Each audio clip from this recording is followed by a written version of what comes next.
Hello, can all of you hear me? Am I audible to everybody? Good evening, how are you all?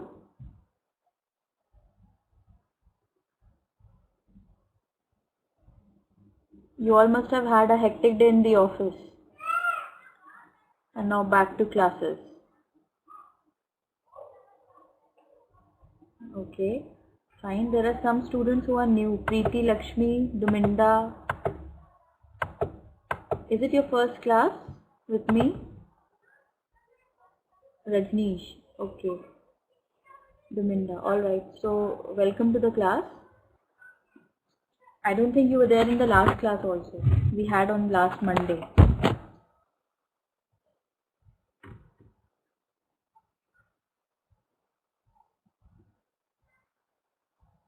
Alright. So let's just start off with the class. I hope some more students will come in as the time will go on, but let us just start. Let's not waste time. So, yeah, now Prabhavati is online. So today we are going to discuss about partnership. So I think many of you must be knowing about partnership. What is that? What is partnership? Who's going to tell me that?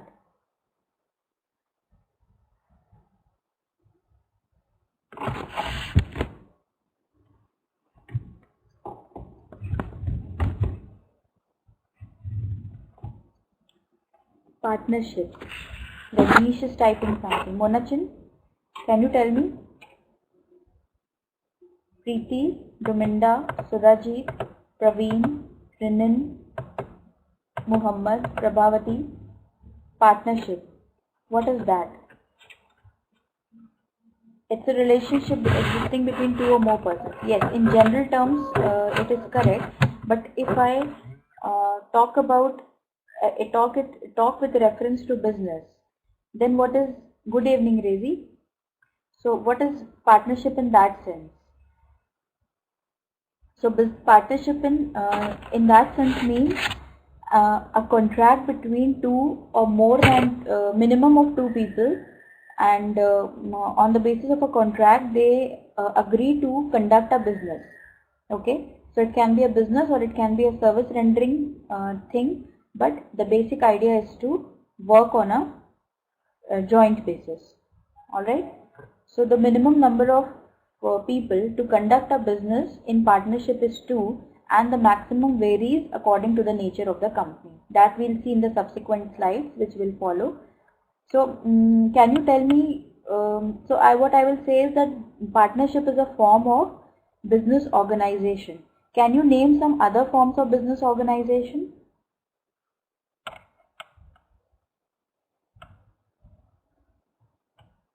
Other forms of business organization apart from partnership.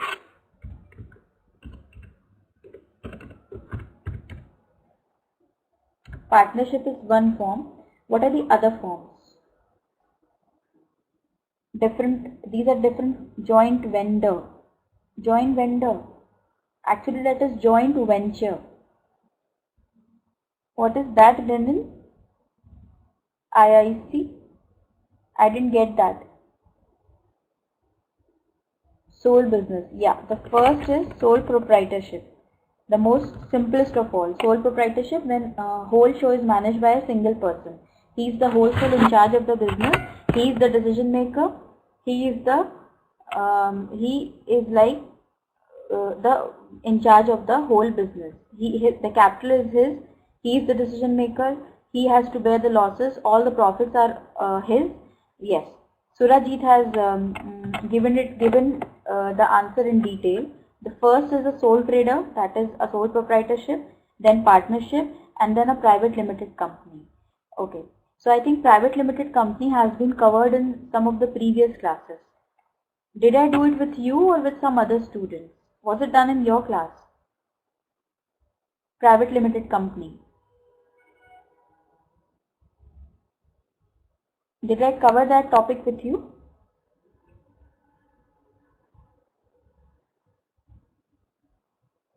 If you remember anyone.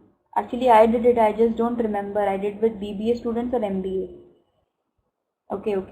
Yeah, I think I've done it with other students. All right. So today we are going to study about partnership.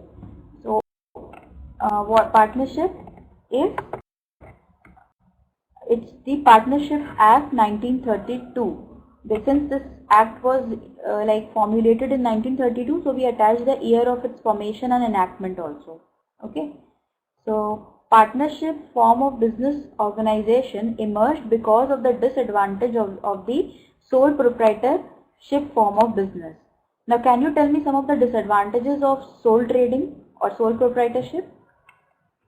Why is it regarded to be a little like not so good?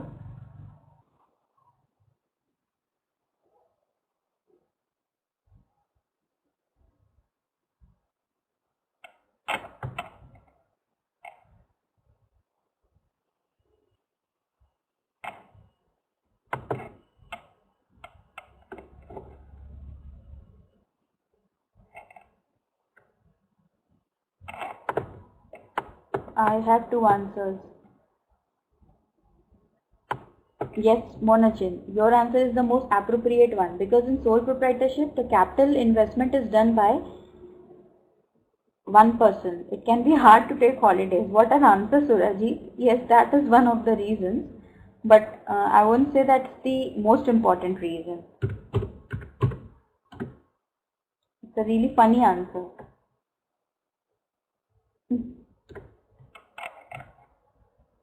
Okay.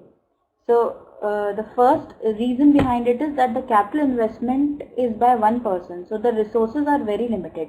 Just one person is investing his capital. So definitely he will be having some limited resources in his hand. So that is one of the most most powerful reasons for having sole proprietorship. Then the liability is also unlimited. If your business, if something goes wrong in the business, or if your business suffers a loss, then you have to bear all the loss. Then suppose your business is, you become insolvent, you have no money with you, you are a bankrupt now. So what will be done? Even your personal property is sold to recover the amount by for the other party. The other party who have whose liability is on you, you will have to settle the claim by involving your personal properties also. So there is nothing as such as professional and personal in case of a sole proprietor. Everything is one. Your personal property is also a part of the business, and it can be used for the purpose of settlement of claims once needed. So that is also one of the greatest disadvantages of a sole proprietorship business. Liability is limited, then there is no there is no perpetual existence. Once the sole proprietor dies, then the business comes to an end. Similarly, as said by Suraji, it's difficult to take holidays because one person is in charge. So what he'll have to shut down the business to enjoy the holidays. So that will cause loss to him. Okay, so that's also one of the reasons. So owing to these disadvantages, the partnership form of business was introduced.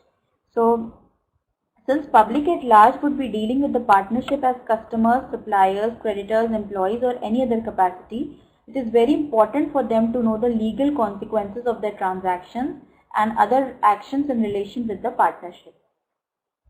That's something technical. So let's just see. So this is again a technical aspect that the laws related to this partnership act are in these.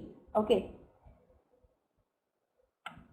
It came on to force on 1st October 1932. So means since then this act has been in functioning. So this act is specially meant for governing business of partnership in India, and it contains necessarily the provisions relating to the formation of the partnership, the rights, the duties and the liabilities of the partners and procedure of the dissolution. So everything we are going to discuss. The rights of the partners, their duties, their liabilities, and what is the procedure of dissolution of the firm, how it comes to an end. So what are the features of the Partnership Act? It is a central act. This is all like specifically related to India, so we will not discuss that. Let us go to the next one. So it's an association of persons who conduct some business activity and agree to share profits earned out of it. Prabhavati, you can't see the PPT. Just a second. Now can you see? Prabha, is it visible to you now? No. So you can just log out and log in again. We are using a tab, isn't it?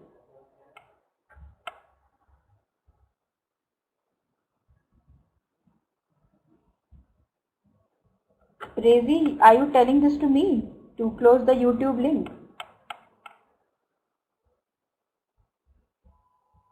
But that media player is minimized. That's already minimized.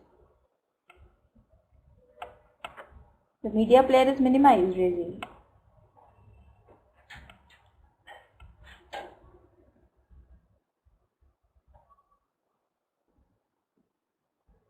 You can log out and log in again then. Rezi and Prabha. Yeah. Okay, now according to the Indian Partnership Act, so partnership is the relationship between two or more persons who have agreed to share the profits of the business carried on by all of them or any of them acting for all. Okay? Yes, Renan, I understand. That is the reason they are not able to see properly. Now, what is the meaning of a partner, firm and a firm name? So persons who have agreed into partnership with one another are called partners and collectively firm, and the name under which their business is carried on is called the firm name. So a partnership is thus invisibility which binds the partners together, and the firm is the visible form of those partners who are thus bound together. The people who operate the business are the partners.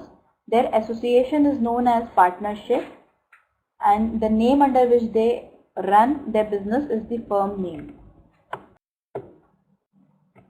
Now, what is the maximum limit? It says that if a firm is carrying on a banking business, then it is 10, and for any other kind of business, it is 20. There cannot be more than these number of people in a partnership form of business. Okay? And in case it exceeds, then the firm becomes an illegal association.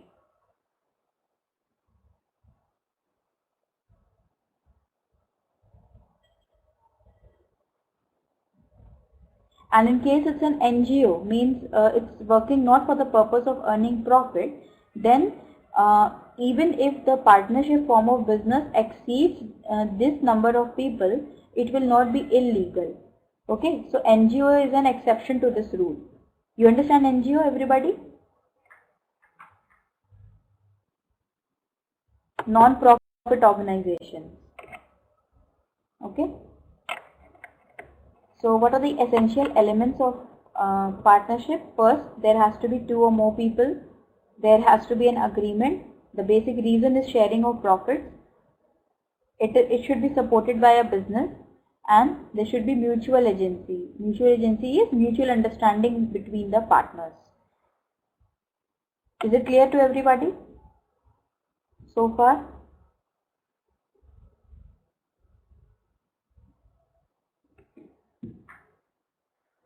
Preeti Lakshmi, are you there?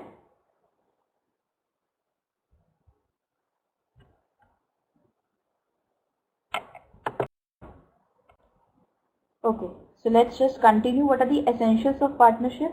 There has to be at least two people. There has to be a contract. The business, the same thing that was mentioned there has been continued over here only.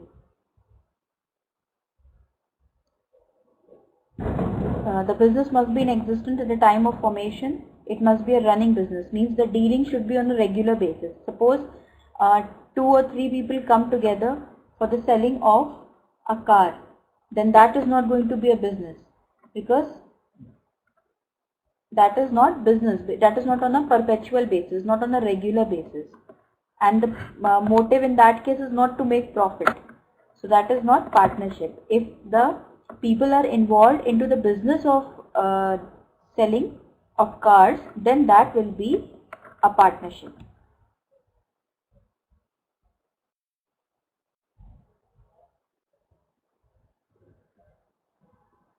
Okay, now what is the meaning of mutual agency? Mutual agency refers to the relationship of principal and agent among partners. Means every partner at one point of time becomes the agent for the other partners. Whatever will be the activities of that partner, that will denote the activities of other partners as well. Means they are all believed to be one, and the image building is done by all of them. If C indulges in a wrong act, then A and B will also have a negative impact on their image. Okay, because they are partners in business. So the their partnership will be like defamed. If partner A is acting, then he is the agent and the other two are principal. Then in case B is acting, then he is the agent and A and C are the principal, and so on and so forth. Okay. And it's not necessary that every partner should actively work. A person can become partner only by investing capital and not taking interest in the business, and even a person can become a partner in the organization just by lending his name. Only his name will do. He might not even invest any capital in the business. That is all mutual understanding of the partners. Even if he is just there for the namesake, he is just rendering his name, then that will also be like acceptable. So there are different types of partners which we will be discussing later on.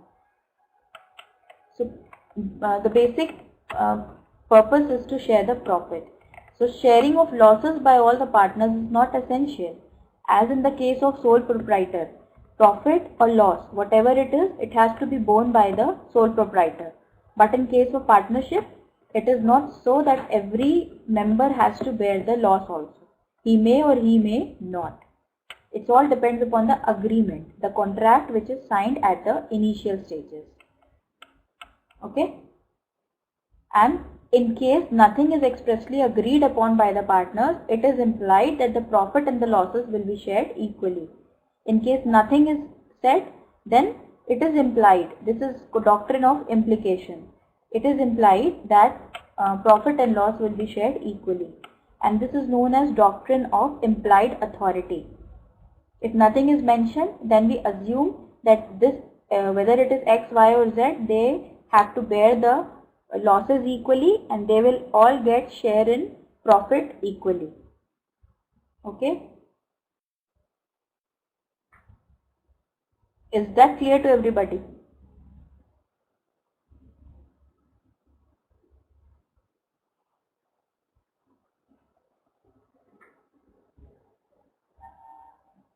Prabha, you there?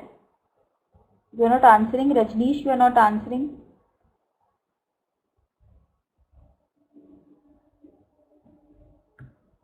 Prabhavati, can you hear me?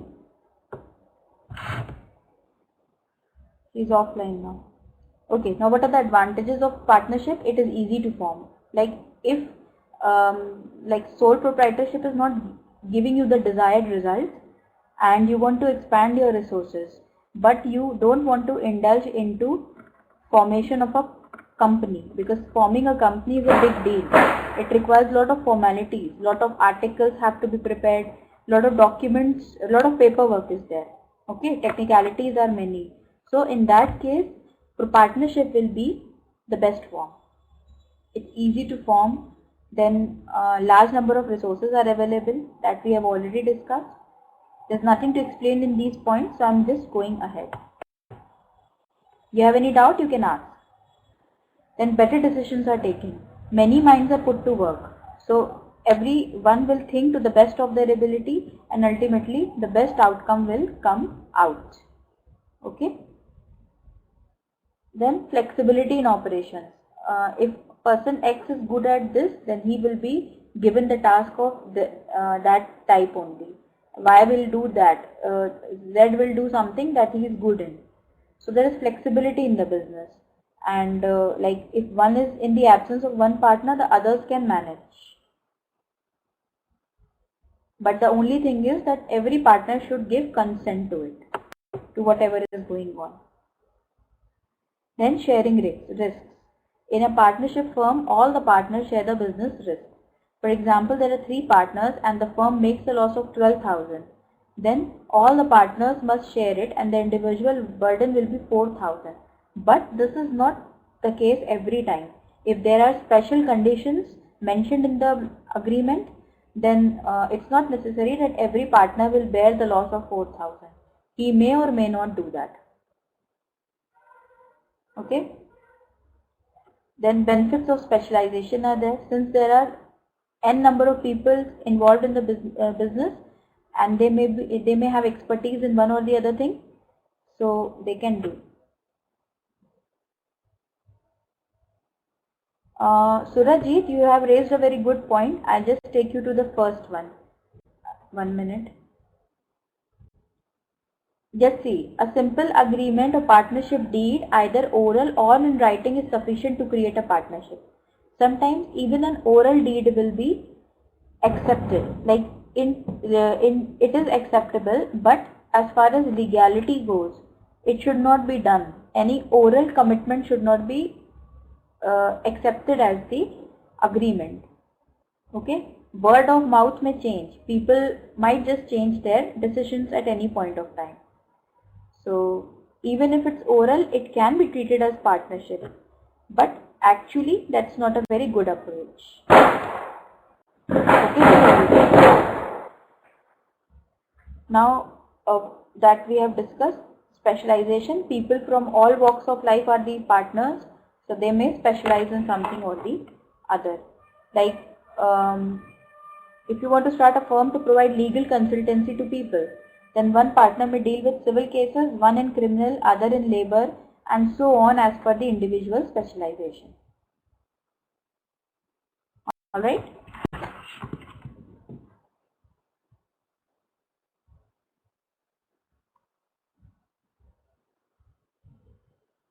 Now next one. So now protection of interest of each partner. In a partnership firm, every partner has an equal say in the decision making and the management of the business. So if any decision goes against the interest of any partner, he can prevent the decision from being taken. And in extreme cases, an unsatisfied partner may withdraw from the business and can dissolve it. In such extreme cases, the partnership deed is required.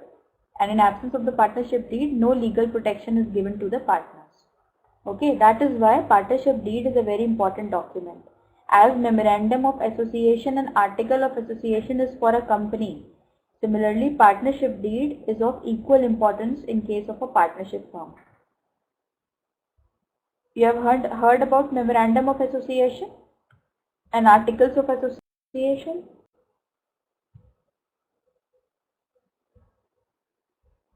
Yes. So what place they hold, that place is given to the partnership deed. Now what are the disadvantages of partnership? The liability is unlimited. All the partners are jointly liable for the debt.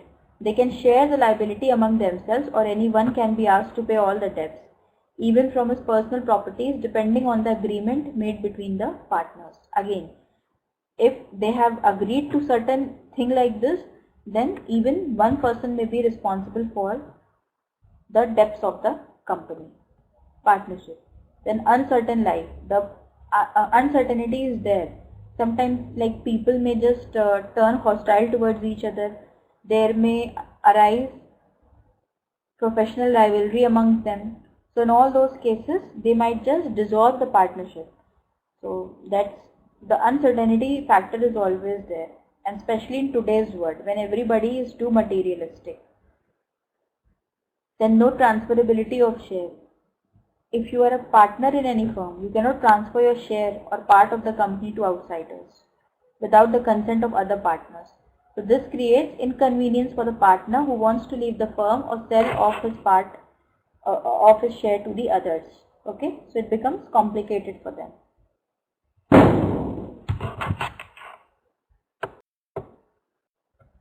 Then lack of harmony. Since there are different people, different opinion, different approaches, it's not necessary that they will all have a common understanding on a particular point. Limited liability. Since the total number of partners cannot exceed 20, limited capital, The capital to be raised is always limited. So this type of form of business is good when we want to do business on a small scale. Then partnership will give good results. But if we need lots of capital investment, then we should go for a private limited company. So what are the different types of partnerships? On the basis of duration, it's at will and it's particular. At will is the one which can be dissolved at any point of time on the sweet own will of the partners. If they mutually agree, they can dissolve their partnership. And particular partnership is the opposite of that. So partnership at will is when there is no duration of the partnership or the determination of their partnership. Then the partnership is called partnership at will. Alright?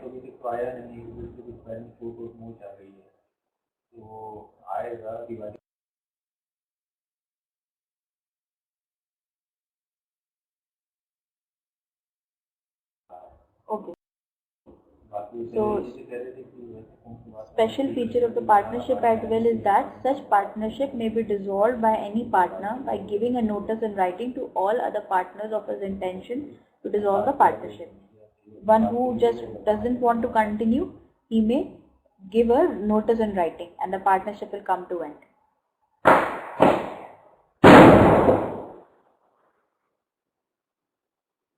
And what is the criteria for this? It will stand dissolved from the date on which the notice is served. And in case no date is mentioned in that notice, then the date of communication. Clear to everyone? Any doubts?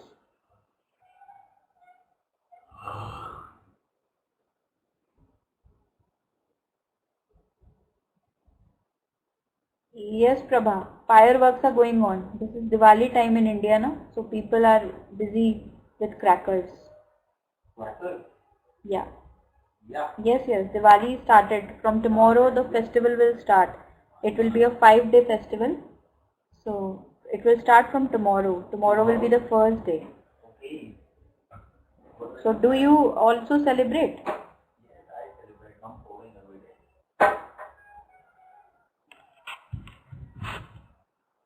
Do you celebrate Deepavali? Anybody? I celebrate my day. Yes, Praveen celebrate. Okay. It is a very nice festival. Nice decorations, sweets, everything is good. Festival of crackers. That is we can say the best part also and the worst part also. A lot of harm to the environment is caused because of the crackers. And China is benefiting a lot from Deepavali that is celebrated in India because people are buying lights instead of diyas. So like the poor people are just losing their scope of business.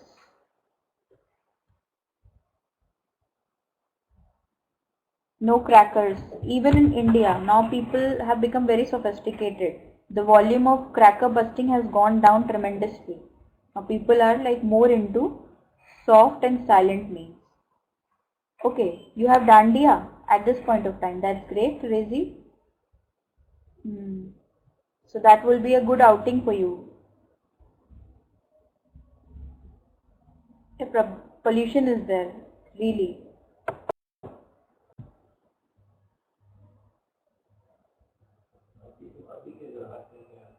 Okay, so let us just resume with the class.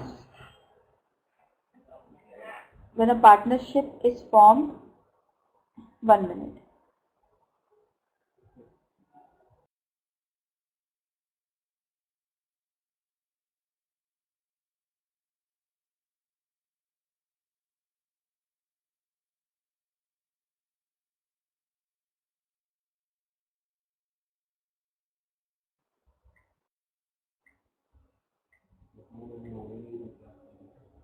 Yes, Rajneesh, thank you and same to you as well and to everybody.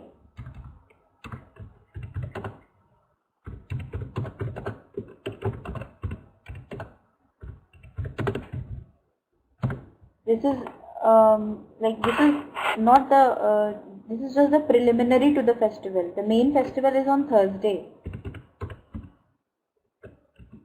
Thursday is the main day of Diwali.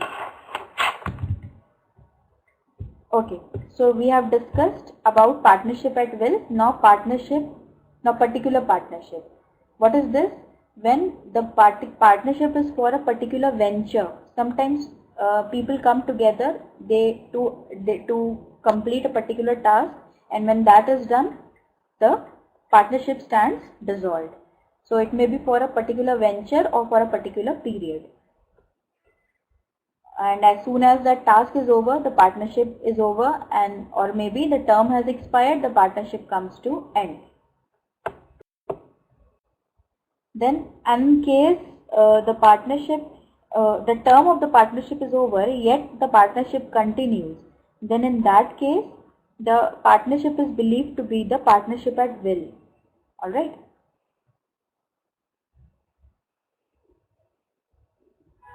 Yes, same thing is mentioned here also. Now partnership deed, it is formed by an agreement, and it may be in writing or oral, though the law does not expressly require that the partnership agreement should be in writing. Nazad, you are too late. You are coming after 30 minutes of the class. Should have been online before time. Okay. So I was telling you about partnership deed. So partnership deed is like it's a written agreement, and it is written here that the law does not require it expressly, and it has to be duly stamped as per the Indian contract and duly signed by the partners. But like it's preferable. Everything in writing is always welcome, because relationships do not remain the same at every point of time. Like suppose you all may like me today, but maybe after 5 days you will say, no, we don't like ma'am, we don't want the class. So in that case it's better to have your consent beforehand. Okay.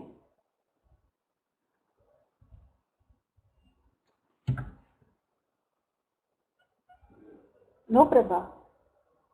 Okay, you won't say that.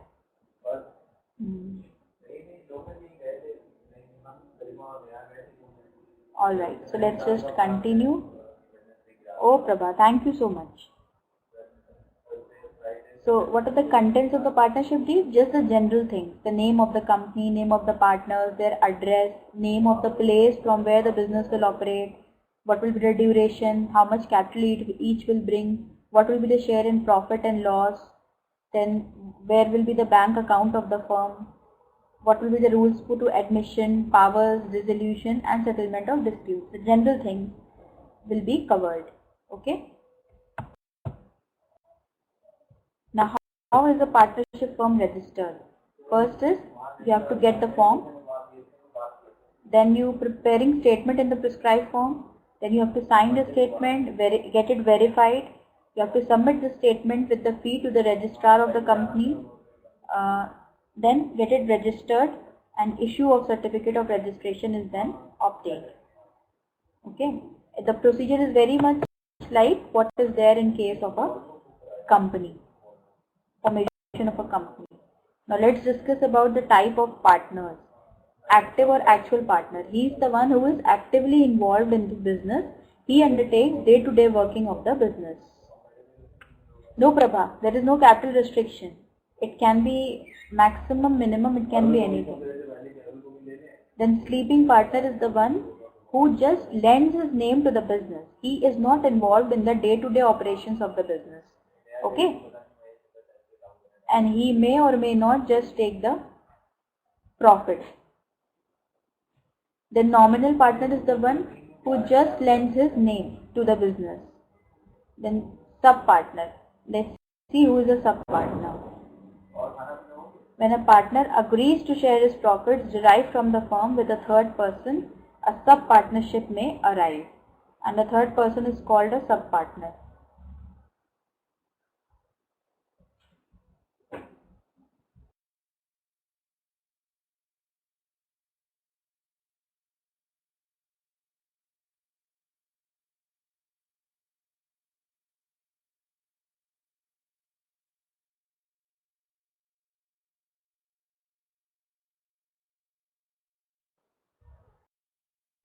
Okay, so active partner is the one who conducts the business, sleeping partner doesn't take, the nominal partner,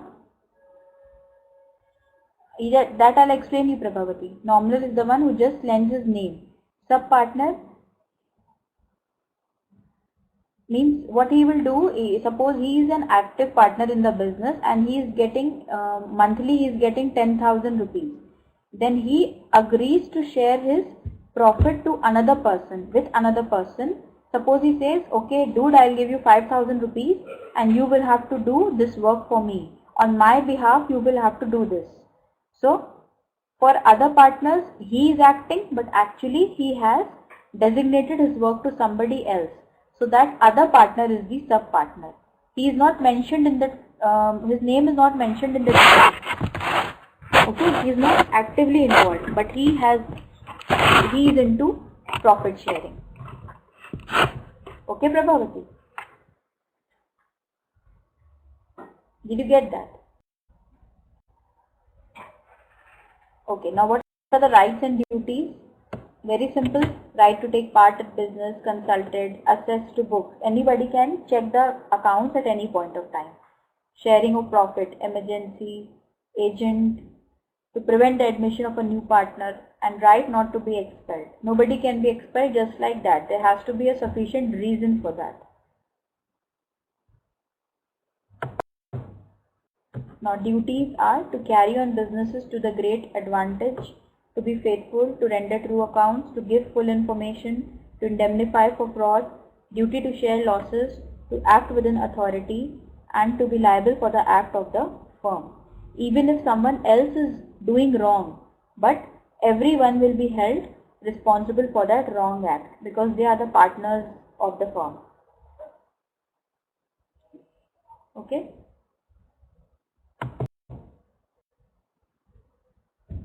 Yes, Nazar, it is always with the permission of the partners, but nothing is mentioned in writing.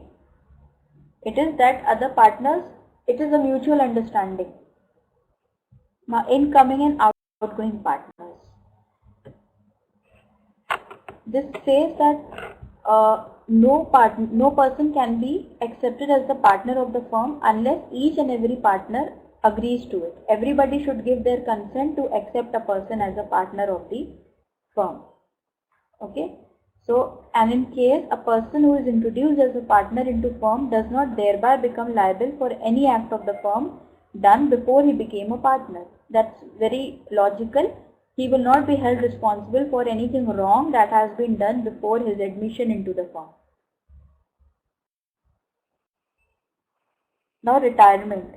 Retirement is a partner may retire with the consent of other partners in accordance with an express agreement by the partner. He might just say, he might have agreed beforehand that he will retire after this much time. In case the partnership is at will, by giving the notice in writing to all the other partners of his intention to retire.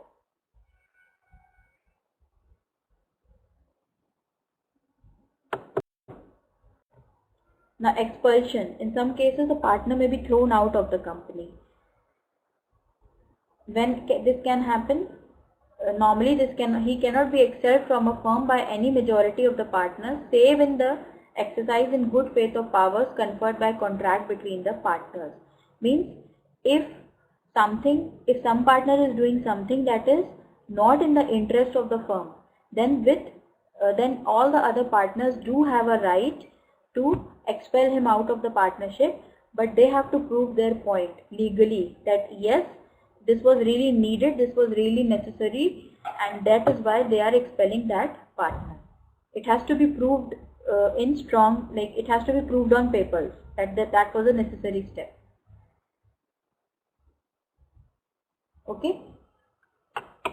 And in case a person is expelled, a partner is expelled, he will get the same rights and his duties will remain the same as a retired partner. His privileges will be the same as a retired partner. Okay? So a retired partner cannot actively participate in the future profits of the company. So this expelled partner will also not be a part of the future profits of the company. Alright everybody? Is it clear?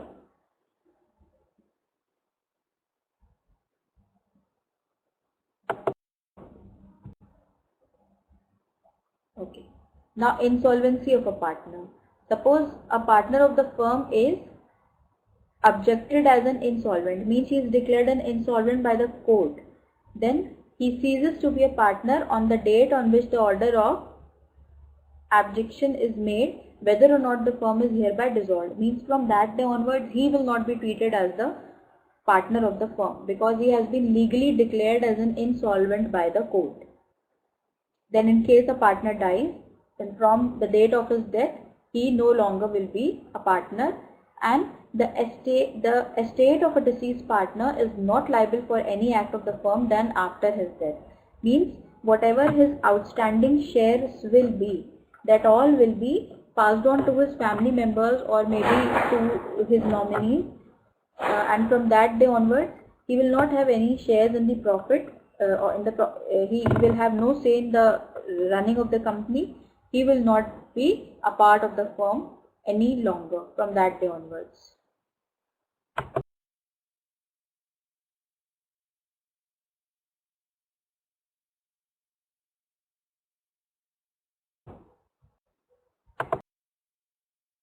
Not dissolution. How is the dissolution done?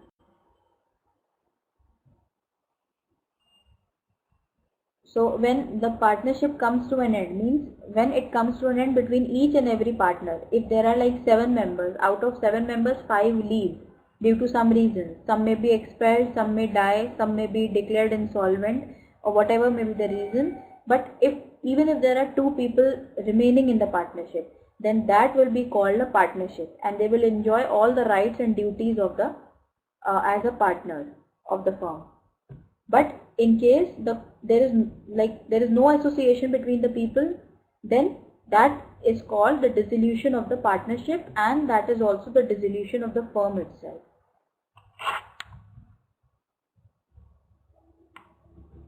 Thus, if some partner is changed, added, goes out, the relation between them changes and hence partnership is dissolved but the firm continues. Okay? Means if someone is added, like there were 2 members, now 1 member has come in. Now there are 3 members, but that 1 member is a new member. So we can say that partnership has dissolved but the firm has not dissolved. The firm is carrying on its business. And in case there is complete breakage of the relation between the partners, then that is dissolution of the firm. And after such dissolution, the firm no more exists.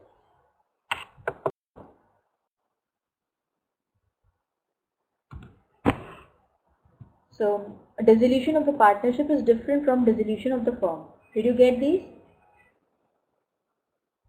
Dissolution of partnership is when? Can anyone tell me? When does dissolution of partnership done?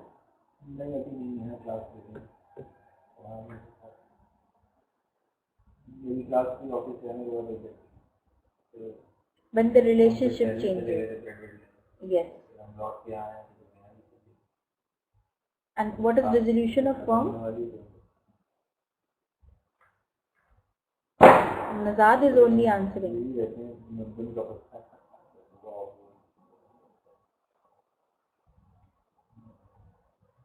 Dissolution of firm is all the partners agree for dissolution and there is like no business going on now.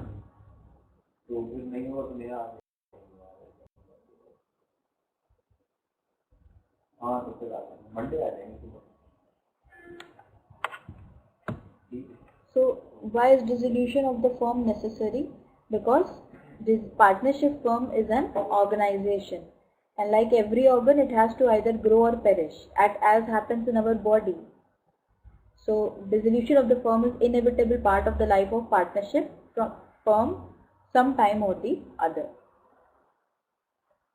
And in case dissolution of the firm is without the intervention of the code, so it can be by agreement, means people may agree mutually.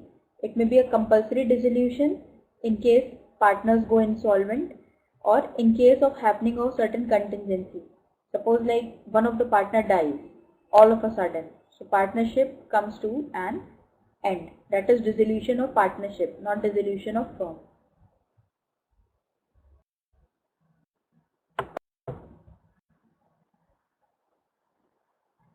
It can be dissolution by agreement, compulsory dissolution in case of insolvency, dissolution on the happening of certain contingencies, then dissolution of by the notice of partnership at will, and dissolution by the court.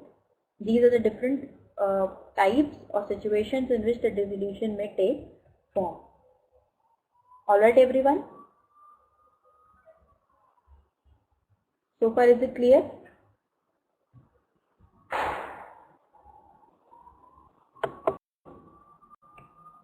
Now agreement, it's very simple when there is a consent by every partner. So that is dissolution by agreement. Then compulsory, when one of the partners becomes insolvent or by happening of any event which makes it unlawful for the business of the firm to be carried on or for the partners to carry it on in the partnership. Suppose there was a firm that was dealing in some kind of intoxicants. So previously that business may be acceptable, but now a new budget has come up, new law has come up, new government is formed, and that government may declare that business as illegal.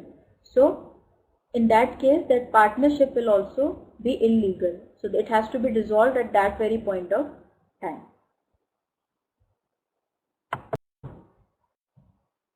Now, dissolution on happening of contingencies. Like if it is for a fixed term, then as soon as the term expires. If it was for a particular purpose, for a particular task, as soon as the task is completed, the partnership ends up by the death of the partner or by the adjudication of a partner as a insolvent. Means when he is charged as an insolvent. By notice, when there is mutual understanding, this is very simple. When a partner gives notice in writing to all the other partners of his intention to dissolve the firm. So the firm stands, the partnership dissolved.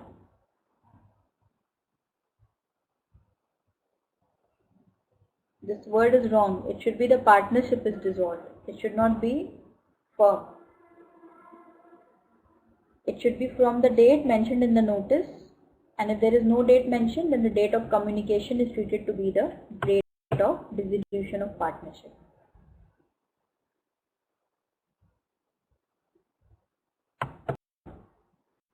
Now by the court, dissolution can be done by the court also. Okay.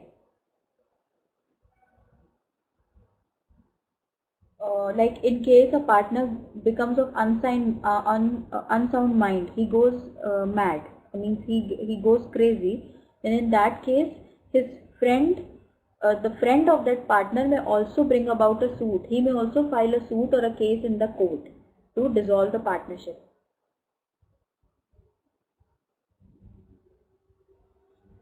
That can be done by the lawyer as well, Praveen, but it has to be initiated by some of the partner of the organization, of the partnership firm.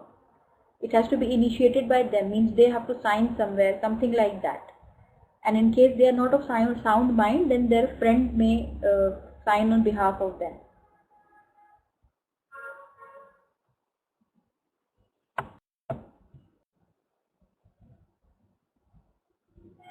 So like if any partner is found guilty of any misconduct, then in that case also partnership will be ended.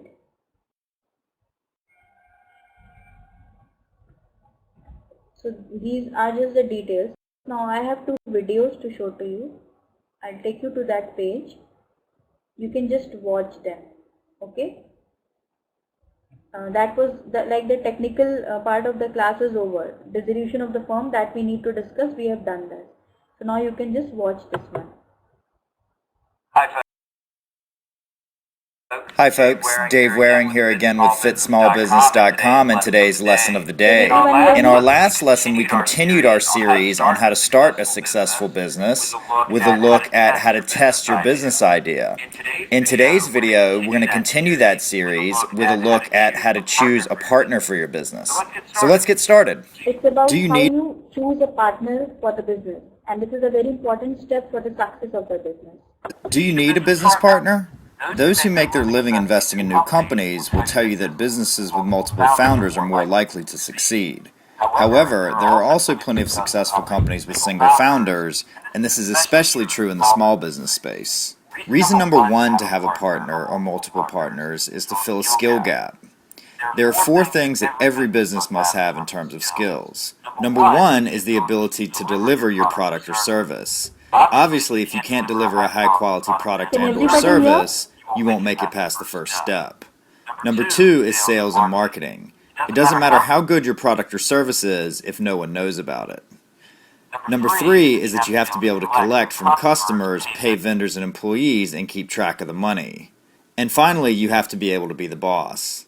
Beyond this, you have to decide what other skills are important enough that they must be possessed by a partner and which can be handled by employees or outsourced. For example, if you are a software company, then you will likely want to have a programmer as one of the founders. If you are not in the software business, but need things like a website, then you will likely not need a founder with programming expertise. Reason number two to have a partner is the support that they offer. When you first start a business, you're going to have to be able to wear many hats. This is especially true if you have a small budget to start with and can't afford to hire staff initially. Having someone there to divide and conquer tasks with can be a big help. Having someone around you that you can bounce ideas off of and to provide emotional support during the inevitable ups and downs of running a business can be equally important. Also, for many people, knowing that there are other people in the boat with them makes them work harder and also makes them less likely to give up. By far the best place to find a business partner is through your existing network.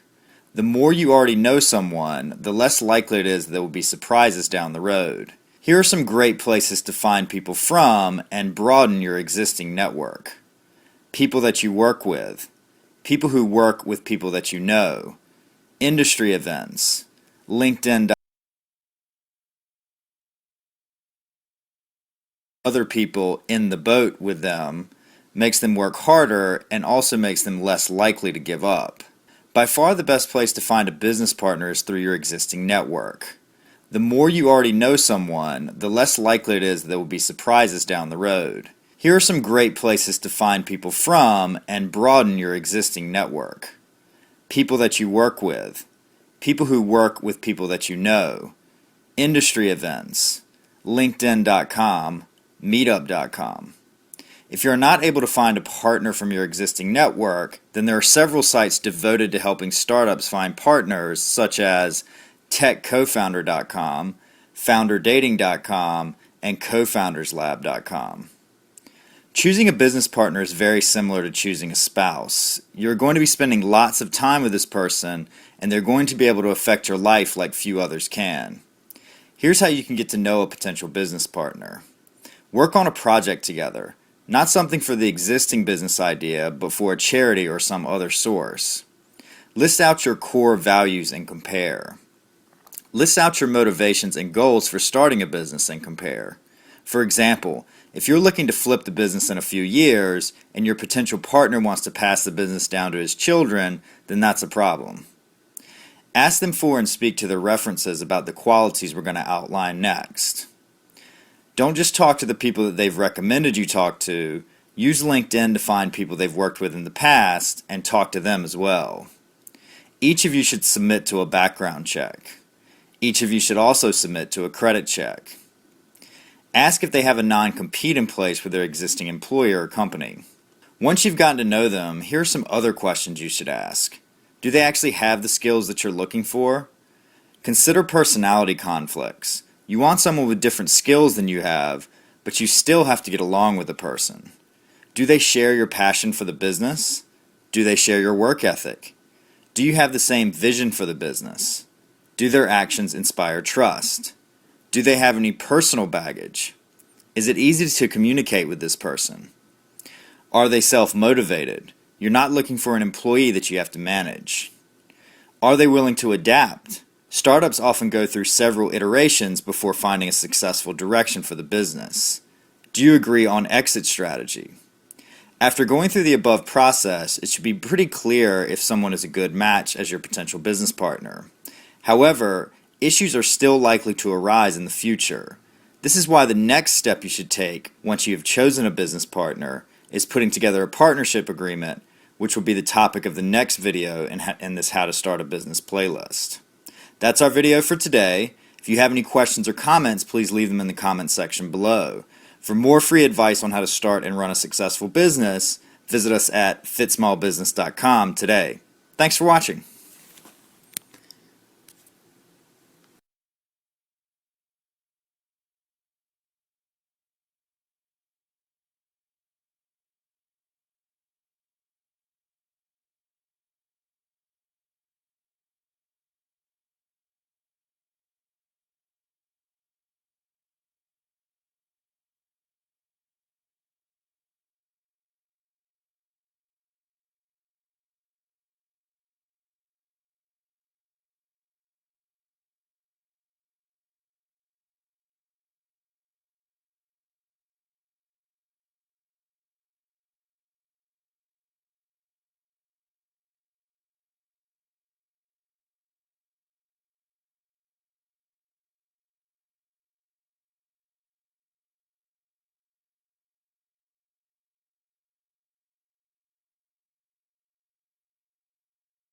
That is one video. I have another one. Now I'll show you that one. Okay.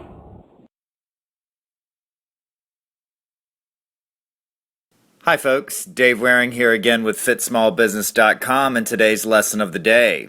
In our last video, we continued our series on how to start a successful business with a look at how to choose a partner for your business.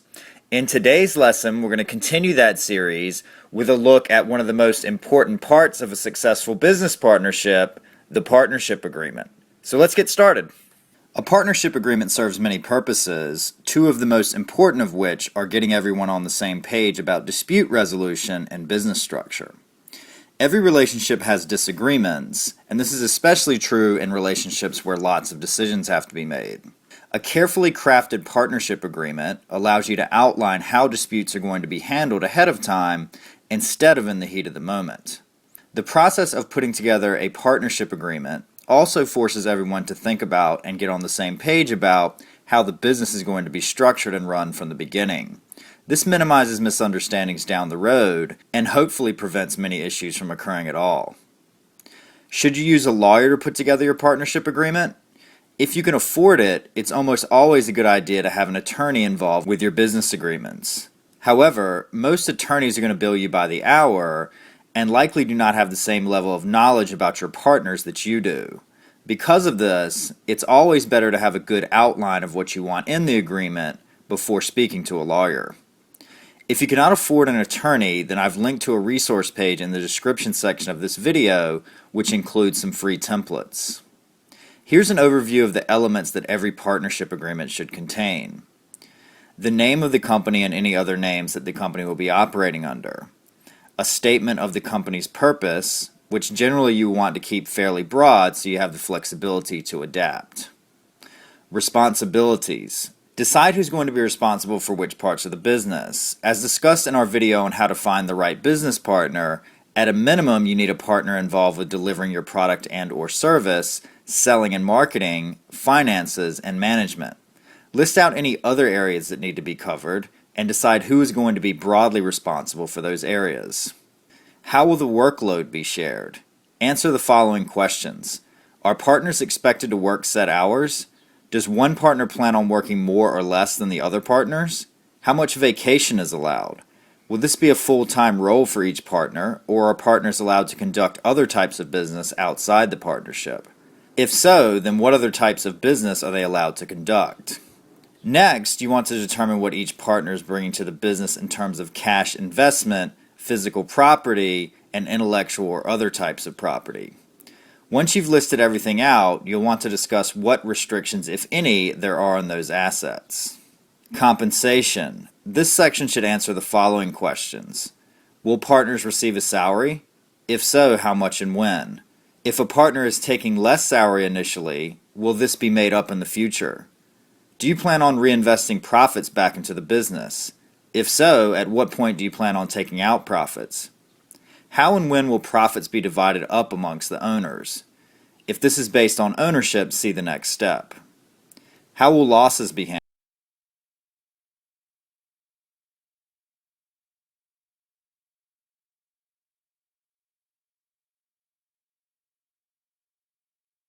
How much vacation is allowed? Will this be a full-time role for each partner, or are partners allowed to conduct other types of business outside the partnership? If so, then what other types of business are they allowed to conduct?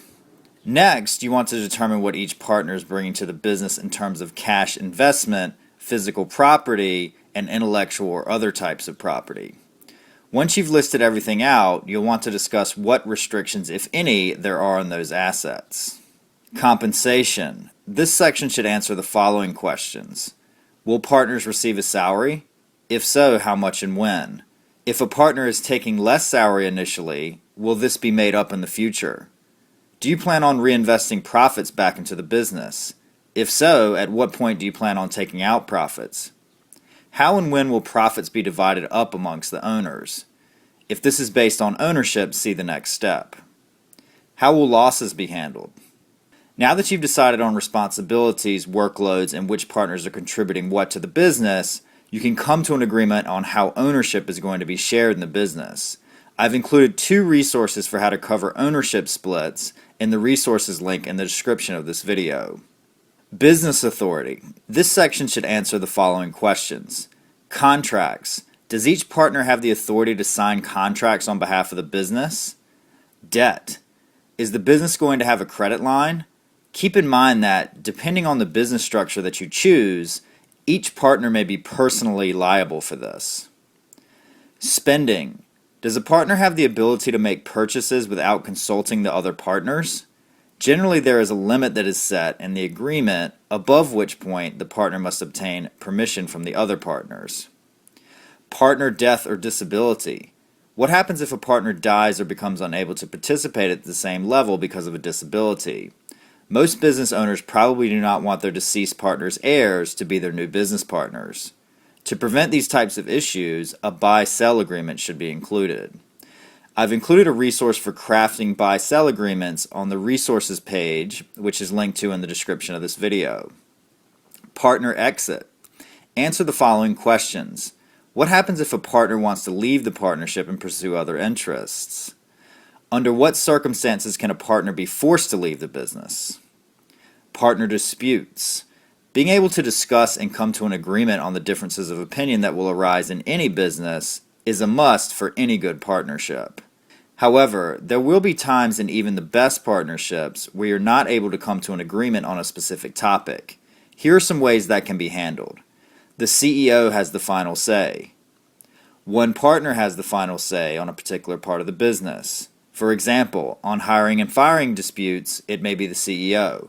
For product development disputes, the partner who is in charge of product may have the final say. A vote based on ownership. Partners agree to use an outside mentor to resolve disputes. Partners agree to use an outside advisory board. Other more formal options are mediation, arbitration, and then finally litigation. Under what circumstances can the business be sold? This likely goes back to the buy-sell agreement. That's our video for today. If you have any questions or comments, please feel free to leave them in the comments section below. Also be sure to stay tuned for the next video in our series on how to start a business, where we will discuss how to choose a legal structure for your business. For more free advice on how to start and run a successful small business, be sure to visit us at fitsmallbusiness.com today. Thanks for watching.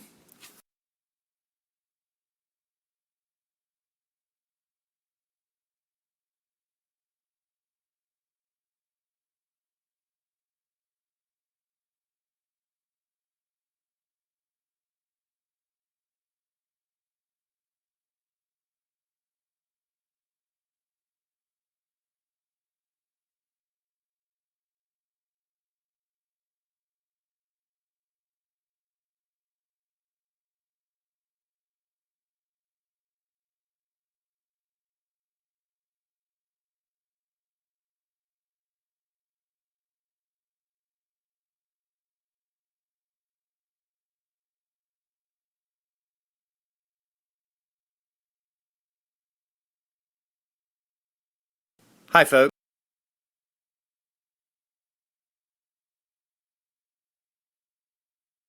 So did you all see the video? So it was about why do we need partnership and what are the essentials that should form a part of partnership agreement. Okay. So now let's just wind up the class. So did you all see?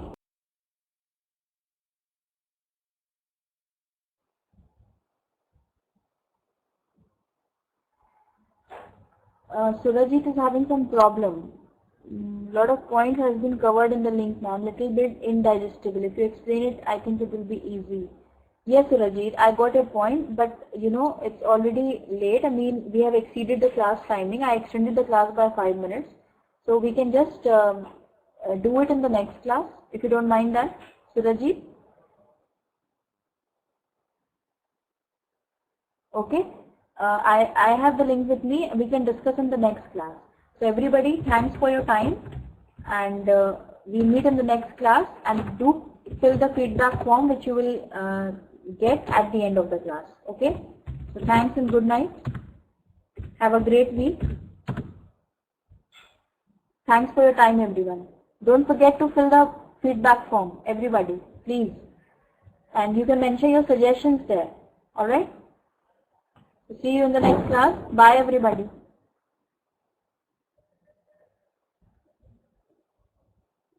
You too take care. Have a sound sleep, everyone.